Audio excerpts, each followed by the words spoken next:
Hey, 25 days left. What's up? It's a culture detective here investigating your favorite albums. And today I'm going to be doing a second review, and that would be an album review on the new André 3000 album, New Blue Sun.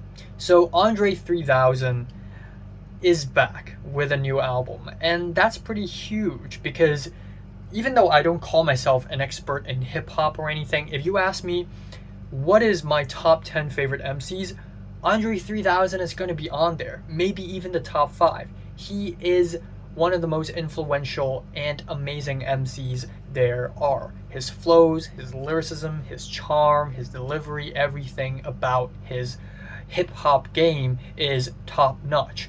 And yeah, he is one half of the legendary Georgia Atlanta rap duo Outkast, and they have come out with tons of bangers and classics. But even after that, he's still been making music, albeit a little bit elusive. He's collaborated with Gorillaz, with Kanye, and recently with Killer Mike.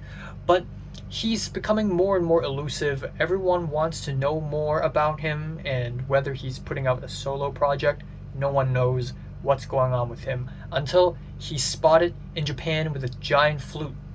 And that sort of became a bit of a hint to what his new album's gonna be, New Blue Sun. It is not a rap album. It's actually an improv ambient jazz album with flutes. And it's 1 hour and 30 minutes long. And it's not even that jazzy. It's a lot of new age, it's a lot of minimalism, and pretty much all of the tracks on this album are sort of improvised. So it is a very strange, interesting direction that Andre 3000 is going to in a year where it seems like everyone's going to new, strange directions. Also, it's important to know that most of the tracks here are really long, and all of them have crazy ass titles. Like the first track, I swear I really wanted to make a rap album, but this is literally the way the wind blew me this time.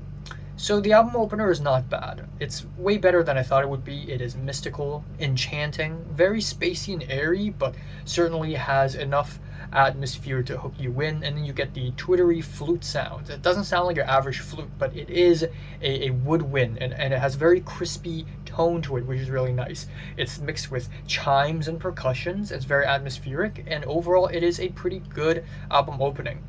Then we have the second track. The slang word pussy rolls off the tongue with far better ease than the proper word vagina. Do you agree? Which is equally as spacey of a track with improv doodly synths, but this track has so much less in terms of dynamic that it just feels like elevator music. The third track is called That Night in Hawaii, when I turned into a panther and started making these low register purring tones that I couldn't control. Shit was wild. This track is more of a tribal vibe to it. It has these shamanistic percussions and distant drumsticks.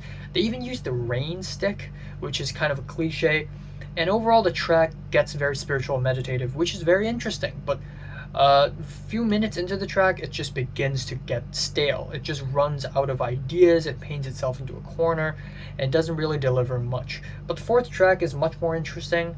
Bipolar Disorder's Daughter wears a 3000 button down embroidered, which has a lot of very interesting improv, some futuristic keyboards, some string swells. This is truly one of the more well-crafted ambient tracks on the album, I guess.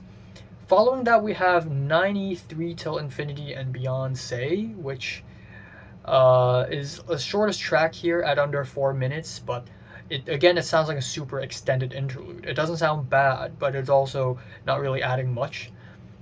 Then we have Gandhi, Dalai Lama, Your Lord and Savior, JC, / Bundy, Jeffrey Dahmer, and John Wayne Gacy.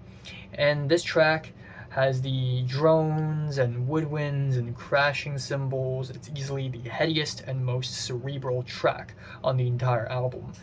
Ants to You, Gods to Who is the most euphoric track on the album in under 7 minutes, and the chimes and the heavenly flutes are amazing. It really makes the track feel really, really dreamy, and that leads to the album ending really well, because the album ending is even dreamier, with a very aptly titled title. Dreams once buried beneath the dungeon floor slowly sprout into undying gardens.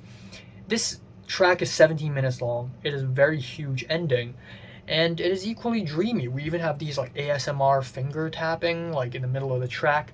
Near the end, the track hits sort of a crescendo, it swells, and overall it's a really interesting album. It definitely has some moments that feel stale, but I think overall this is a very interesting direction, and with more, I guess, dynamics, with more progression, with more interesting ideas. I feel like Andre 3000 is onto something. He's onto something.